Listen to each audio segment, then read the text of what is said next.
Good morning student. Last class में chapter 2 में हमने फ्लक्स पढ़ लिया था। इलेक्ट्रिक फ्लक्स स्टडी हो गया। इलेक्ट्रिक फ्लक्स के बाद हमने चार्ज डिस्ट्रीब्यूशन पढ़ा था, ठीक है। और चार्ज डिस्ट्रीब्यूशन में हमने फर्स्ट टाइप कंप्लीट कर लिया। कंटिन्यूअस चार्ज डिस्ट्रीब्यूशन में हमने लीनियर चार्ज डिस्ट्रीब्यूशन की बात कर ली।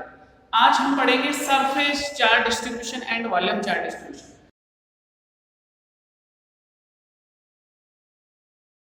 कंप्लीट कर लिया लीनियर चार्ज डिस्ट्रीब्यूशन, इसमें हमने डेंसिटी की बात कर ली।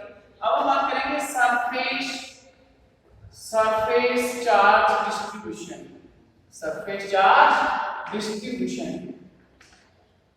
देखो बेटा, लीनियर चार्ज डिस्ट्रीब्यूशन में हमने चार्ज को एक लाइन या एक वायर के अक्रॉस हमने डिस्ट्रीब्यूट किया था और वो चार्ज डिस्ट्रीब्यूशन कंटीन्यूअस था, मतलब उसमें चार्ज जो है वो इक्वल डिस्ट्रीब्यूट किया था वायर के अक्रॉस। ऐसे हम बात करेंगे सरफेस। मान लो आपके पास सरफेस है, उस सरफेस के अक्रॉस अगर चार्ज का डिस्ट्रीब्यूशन कंटीन्यूअस मतलब सब जगह इक्वल है तो उसे बोलेंगे surface continuous surface charge distribution. वो चार्ज का डिस्ट्रीब्यूशन कैसा होगा? कंटीन्यूअस होगा, ठीक है। और उस केस में हम डेंसिटी की भी बात करेंगे। तो आपको ये कांसेप्ट क्लियर हो गया कि सरफेस चार्ज डिस्ट्रीब्यूशन में अगर किसी चार्ज को किसी सरफेस के ओवर इक्वल डिस्ट्रीब्यूट किया जाए, कंटीन्यूअस डिस्ट्रीब्यूट किया जाए, उसे बोला जाता है सरफेस चार्ज डिस्ट्रीब्यूशन, ठीक है। कि जैसे सपोज सरफेस चार्ज डेंसिटी की बात करें, surface charge density, surface charge density इसको सिग्मा से डिनोट करते हैं। सरफेस चार्ज डेंसिटी को किससे डिनोट करते हैं बेटा? सिग्मा से। सपोज आपके पास कोई स्फीयर है, कुछ भी कोई भी सरफेस है, कैसी सरफेस है? ध्यान से देखो, सरफेस आपके पास स्फीयर है, एक स्फीयर है, ठीक है, जिसकी रेडियस कितनी है बेटा? कैपिटल। अगर मैं इसकी सरफेस पे इक्वल चार्ज डिस्ट्रीब्यूट करूं, जैसे मान लो प्लस q चार्ज डिस्ट्रीब्यूट करना है, प्लस स्मॉल q या कैपिटल q चार्ज को इसकी सरफेस के ओवर डिस्ट्रीब्यूट करो, जैसे प्लस चार्ज डिस्ट्रीब्यूट किया तो इक्वल डिस्टेंस पे आप प्लस प्लस ऐसे आप दिखाओगे सिंपल। कई बार बच्चे इसको प्लस को मल्टीप्लाई जैसे कुछ बना लेते हैं, आप इसको प्लस से दिखाना और इक्वल डिस्टेंस पे दिखाना, ऐसा नहीं कि कहीं ज्यादा दिखा तो कहीं कम दिखा। तो ये जो चार्ज का डिस्ट्रीब्यूशन है इस टाइप का, ये हमने किस पे किया? स्फीयर की सरफेस पे।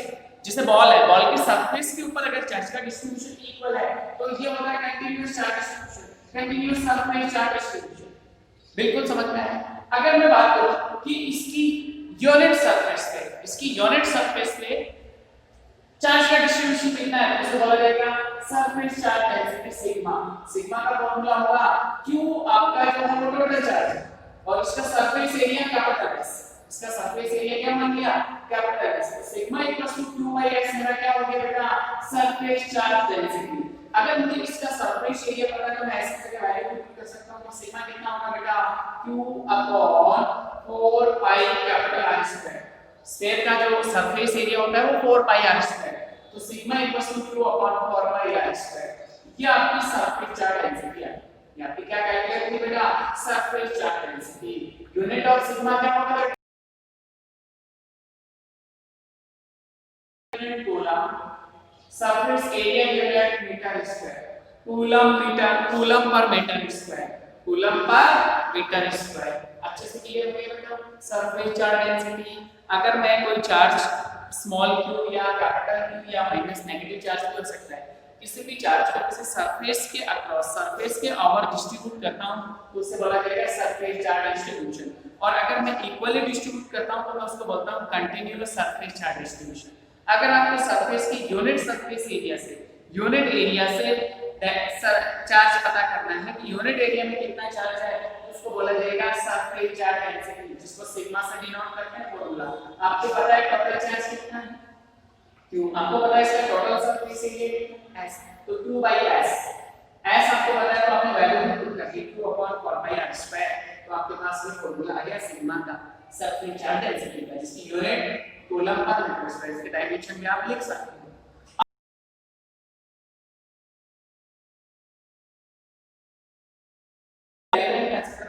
सपोज मैंने इसमें से एक एलिमेंट कंसीडर कर लिया, उस एलिमेंट का जो एरिया है वो कितना मान लिया? ds। उस पे जो चार्ज है वो कितना मान लिया? dq। एलिमेंट का एरिया कितना दिया बेटा? ds, और उसमें चार्ज कितना कंसीडर कर लिया? dq। अगर मैं केवल इस एलिमेंट की बात करूं, इस एलिमेंट के लिए सिग्मा की बात करूं तो सिग्मा क्या होगा बेटा d2/ds। सिग्मा कितना होगा बेटा d2 आपकी जितना सरफेस एरिया है ds इसमें चार्ज कितना है dq। तो अगर मैं इसमें यूनिट सरफेस एरिया की चार्ज की बात करूं तो वो हमेशा होगा d2/ds। ये तो एलिमेंट के लिए, ये किसके लिए बेटा एलिमेंट के लिए, ठीक है। अब देखो आपने जैसे पिछले टॉपिक में लीनियर चार्ज डिस्ट्रीब्यूशन में इलेक्ट्रिक फील्ड कैलकुलेट किया था, वैसे ही मैं सरफेस चार्ज डिस्ट्रीब्यूशन वाले केस में भी इलेक्ट्रिक फील्ड कैलकुलेट कर सकता हूं।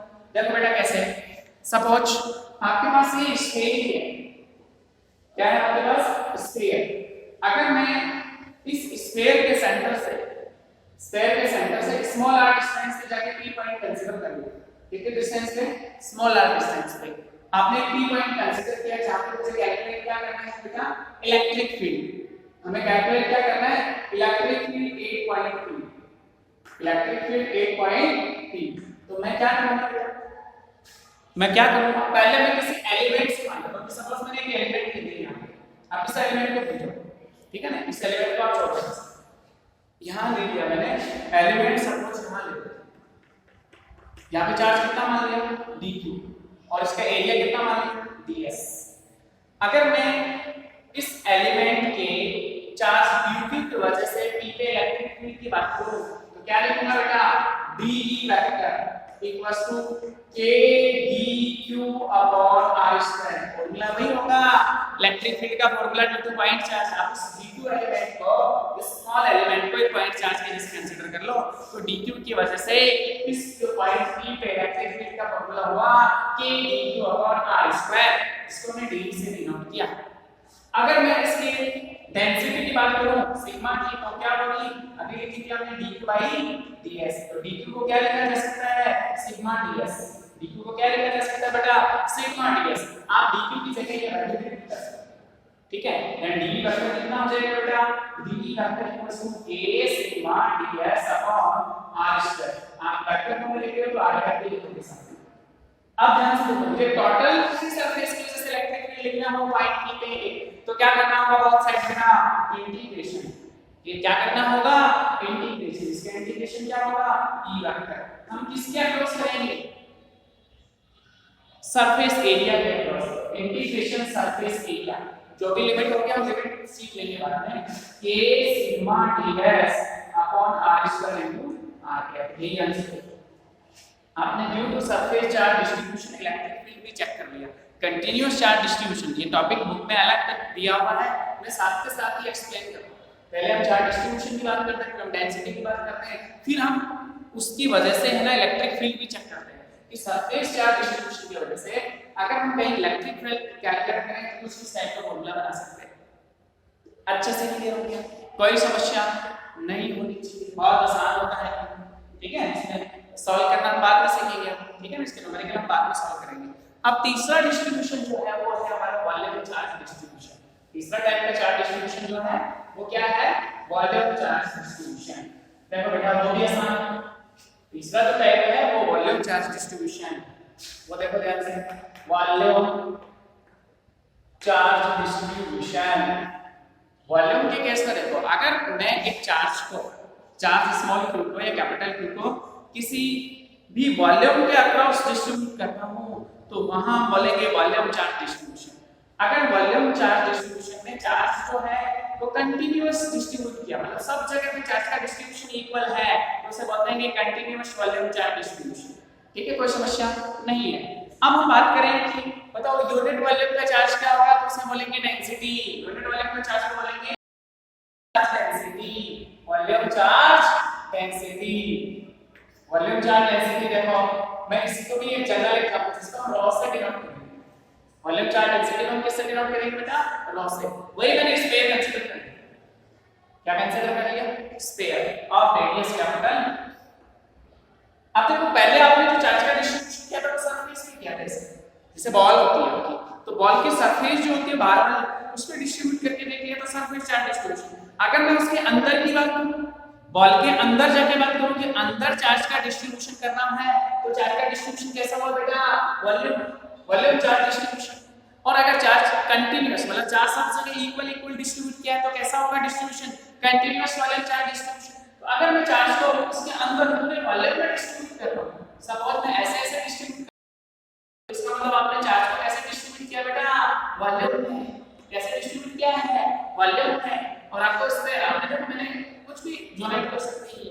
ना। तो अब देखो इसका सपोज चार्ज जो मैंने डिस्ट्रीब्यूट किया वो Q था, इसका वॉल्यूम कितना मान लिया V है। तो मैं आपसे कुछ बताऊं डेंसिटी कितनी होगी, तो आप लोग लिखोगे ρ = Q अपॉन V। ρ = क्या फॉर्मूला लिखा जाएगा, Q upon V। Unit volume के चार्ज को ही क्या बोला जाता है, डेंसिटी, वॉल्यूम चार्ज डेंसिटी। आपको इसका वॉल्यूम पता होता है, स्क्वायर का वॉल्यूम 4/3 पाई r क्यूब, देन ρ लिखा जा सकता है Q अपॉन 4/3 पाई कैपिटल R क्यूब, ऐसा भी लिख सकते हैं। अगर आपको इसका वॉल्यूम पता है तो आप वॉल्यूम भी कंसीडर कर सकते हैं। अगर मैं इसकी यूनिट की, इसकी यूनिट क्या होगी बेटा, कूलम पर मीटर। वॉल्यूम की यूनिट क्या होती है, मीटर। चार्ज की यूनिट क्या होती है, कूलम पर मीटर। यूनिट में कोई समस्या, volume charge density, volume charge density का यूनिट कूलम पर मीटर, ये भी हमें पता चाहिए। अब हम बात करें कि भाई एक छोटा एलिमेंट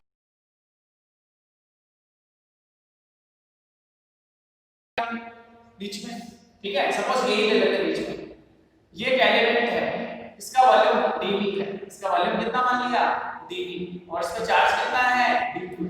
अगर मैं केवल इसकी डेंसिटी की बात करूं, एक बीच में छोटा सा बॉल के अंदर छोटा पार्ट काट लिया और चार्ज का डिस्ट्रीब्यूशन उसके वॉल्यूम में ही, चार्ज का डिस्ट्रीब्यूशन किसमें हो, उसके वॉल्यूम में ही हो, तो अगर मैं dv वॉल्यूम में dq चार्ज कंसीडर करूं, देन ρ की वैल्यू कितनी होगी, dq अपॉन dv।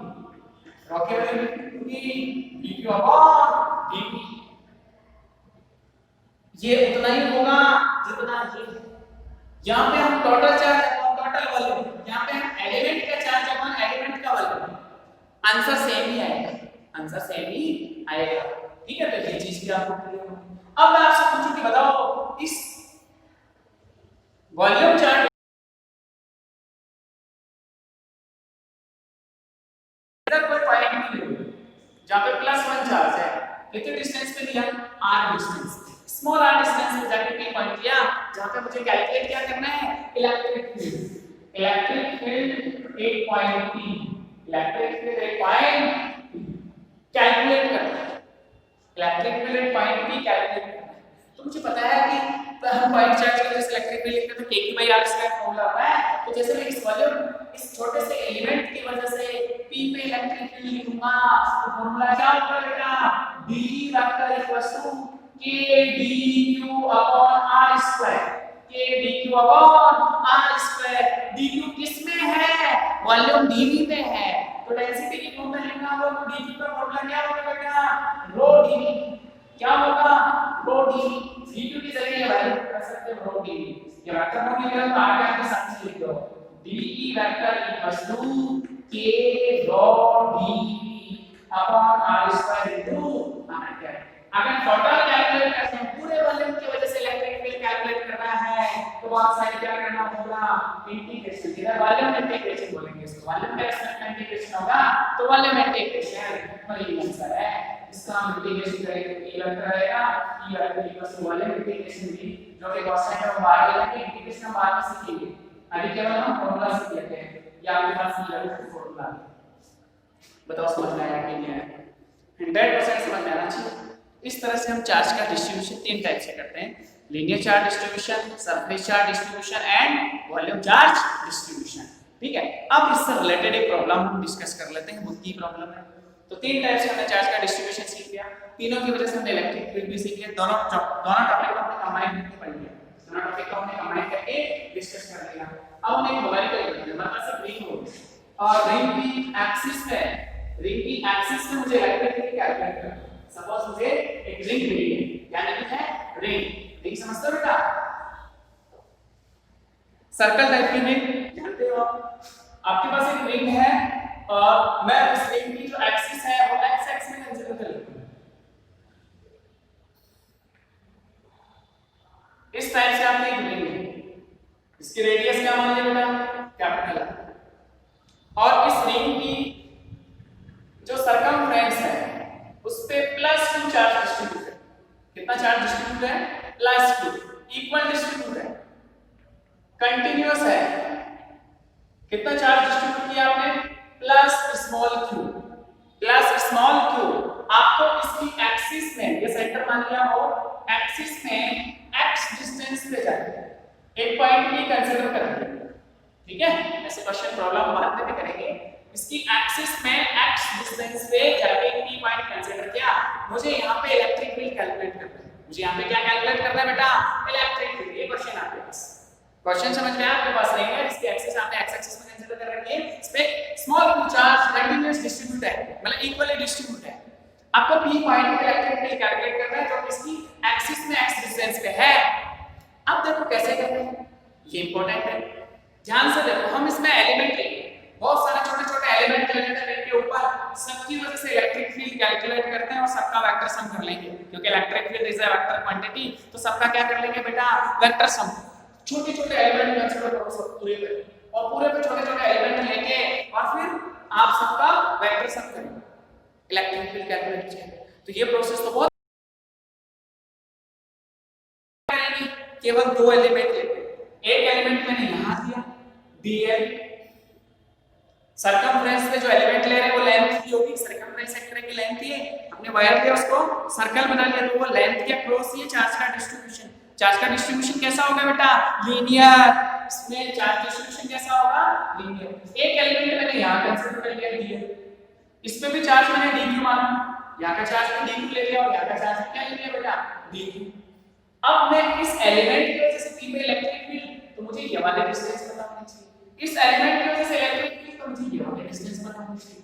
ध्यान से देखा जाए तो दो आपके ट्रायंगल बन गए और दोनों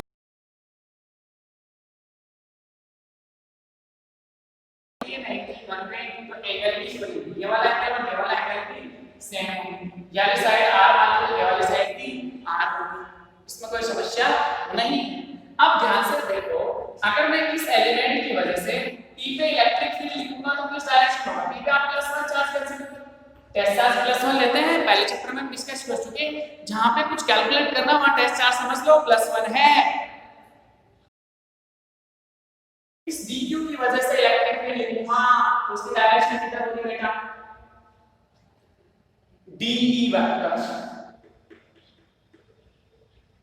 ठीक है, 1 लेवल से। ये एलिमेंट 1 मान लो, ये एलिमेंट 1 है, ये एलिमेंट 2 है, लिखूंगा ये प्लस अभी निकल इस डायरेक्शन, इसको मैंने लिख दिया dq वेक्टर।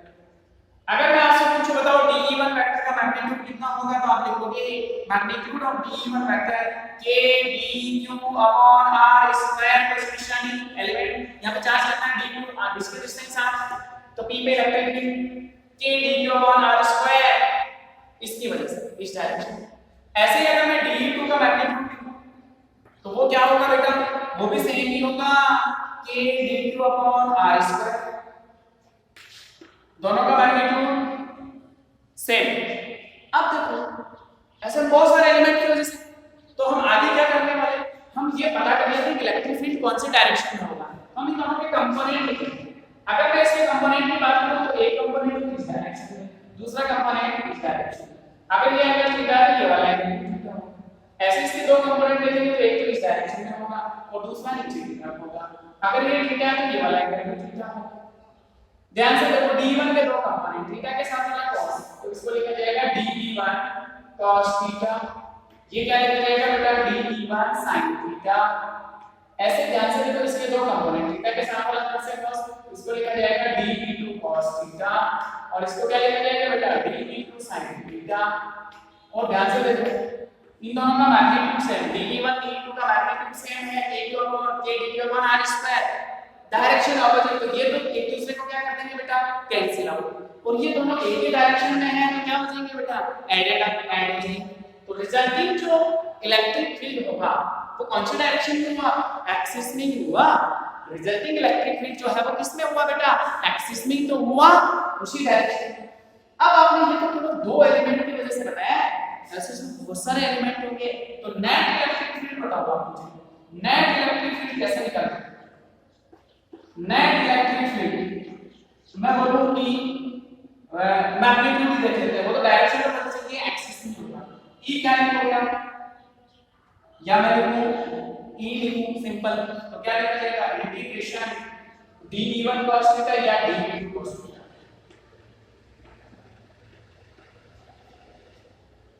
इस वाले ट्रायंगल से या इस वाले ट्रायंगल से cos थीटा की वैल्यू आप सॉल्व कर सकते हो। बताओ cos थीटा कितना होगा, थीटा के सामने वाली साइड परपेंडिकुलर, 90 के सामने वाली साइड हाइपोटेन्यूज, तो ये base cos theta base upon hypotenuse x by r कितना होगा x by r। cos theta की जगह x बाय r d1 की जगह ये वैल्यू पुट कर लेंगे, तो e कितना आ जाएगा बेटा integration k dq upon r square k dq upon r square. cos theta की जगह क्या पुट कर लेंगे x बाय स्मॉल r। ध्यान से देखो, अगर मैं इसके लीनियर चार्ज डेंसिटी की बात करूं, इसकी बात करूं बेटा लीनियर चार्ज डेंसिटी की, तो लैम्डा कितना होगा, तो हम लिखोगे sir lambda equals to small q charge distribute किया कितनी डिस्टेंस में, कितनी सरकमफ्रेंस 2 पाई कैपिटल R। तो लैम्डा इक्वल्स टू फॉर्मूला हो गया 2/2। अगर मैं केवल एलिमेंट की लिखूं तो एलिमेंट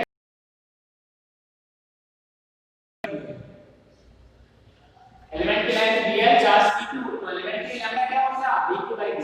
अगर मैं यहां से dq की बात करूं तो कितना होगा बेटा लैम्डा dl, कितना होगा लैम्डा dl। हम चाहें तो इस dq की जगह ये वैल्यू पुट कर सकते हैं, पुट कर e equals to k constant बाहर ले लो, r स्क्वायर इनटू r, ये भी कांस्टेंट बाहर ले लो, k upon r cube integration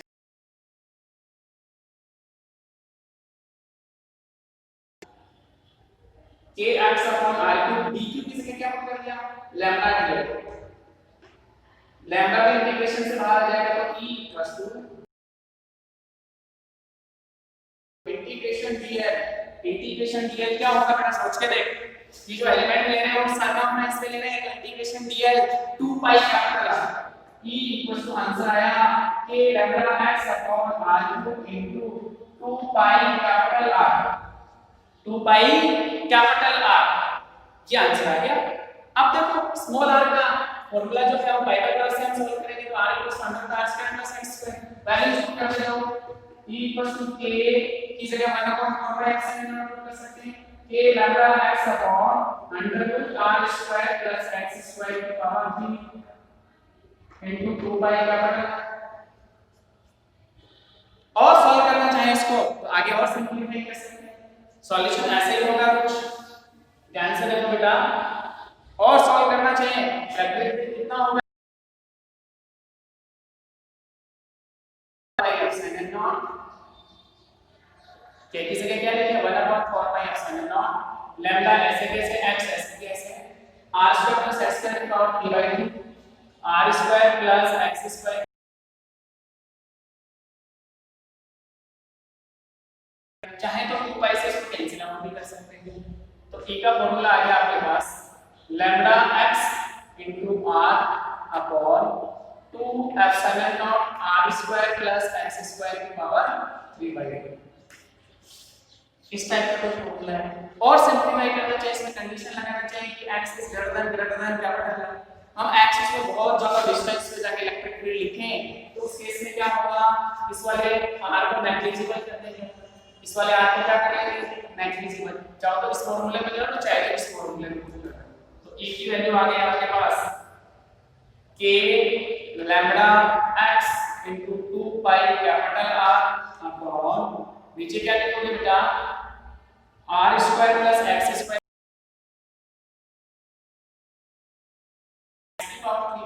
x cube बच गया, क्या बच गया x क्यूब। तो e इक्वल्स टू फार्मूला आ गया आपके पास k लैम्डा 1x कट जाएगा upon x square into 2 pi r।